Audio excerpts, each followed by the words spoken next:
Hey guys, it's Lady Boban, and I want to do another video right quick. This is about narcissistic callers in the call center.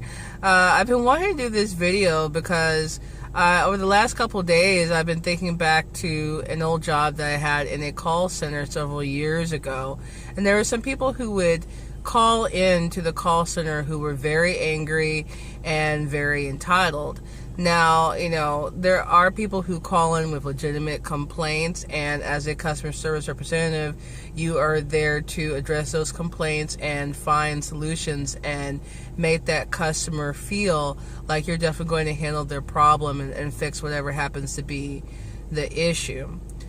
So I've been on the other end of the phone. I know how it is to go through the automated phone system, be on hold for like 10, 20, 30, 40 minutes, only to talk to someone who doesn't know what they're talking about or who ends up screwing up your account or giving you bad advice that ends up costing you money and time. So I totally get, excuse me, how people could be frustrated, because I've been frustrated.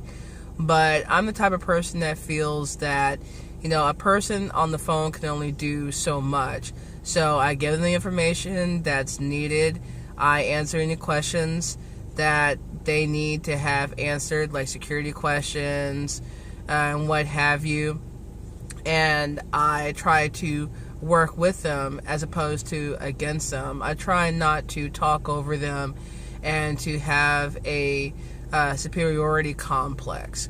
Well, other people do not think the same.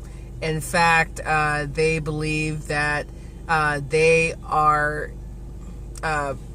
more than, what's the word I'm looking for? That it's okay for them to insult someone, to belittle someone, to call them names, to curse them out over something that's honestly quite minor in the grand scheme of things. I know that there are circumstances that definitely require immediate action, but a lot of the time these people call in and they want what they want. They don't care what you have to do it. They want to speak to the president. If you get your supervisor on the line, they want to speak to their supervisor, and then speak to their supervisor, and then speak to their supervisor. It could be 9 p.m. at night and you're stuck on the phone with these people and they want to speak to the CEO. Come on. Now, back then I used to think, oh man, these people are just being really difficult to be difficult. No, now that I know about narcissists, I can't help but think that those people probably thought that you should be able to get the CEO for them because they're special. Their problem is special. A call center is a narc playground. They're anonymous, even though you can see their name and all their details, but you're not talking face to face.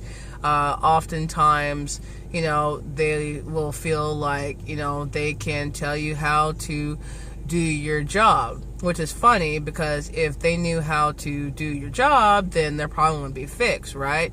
But they're having to go through you, but that's just too much of an inconvenience for them. They want what they want and who they want, and they want it right now. They're very immature. They're quick to get angry and fly off the handle. If I knew about narcs like I do now, I probably would have stayed on that job and able to handle those people a little bit better. It just ended up being too stressful for me. I got tired of being screamed at and yelled at and having to be at my job an hour over the end of my shift time because someone wanted to give me a sob story or rant and rave and yell, in my ear. But that's what narcs do. They want to give you a sob story. They feel very entitled. They feel that you have to cater to them and that you are there to serve them. Now, when I was working there, we often had meetings and discussions about how best to de-escalate customers. And these strategies worked for neurotypical people who weren't extremely toxic.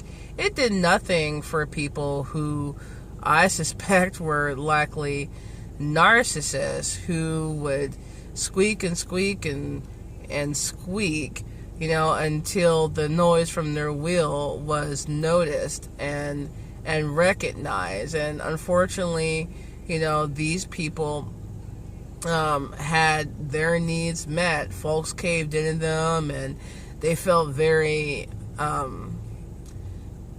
encouraged and able to continue to call in and act the way they were acting. And when you're in a call center, you can't tell someone to F off or go screw yourself when they're wasting your time and everybody else's time.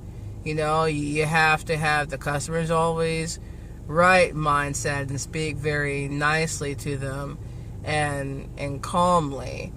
But, you know, if you've dealt with narcissists, you know there's no calming them down when they want to stomp around and throw an adult temper tantrum.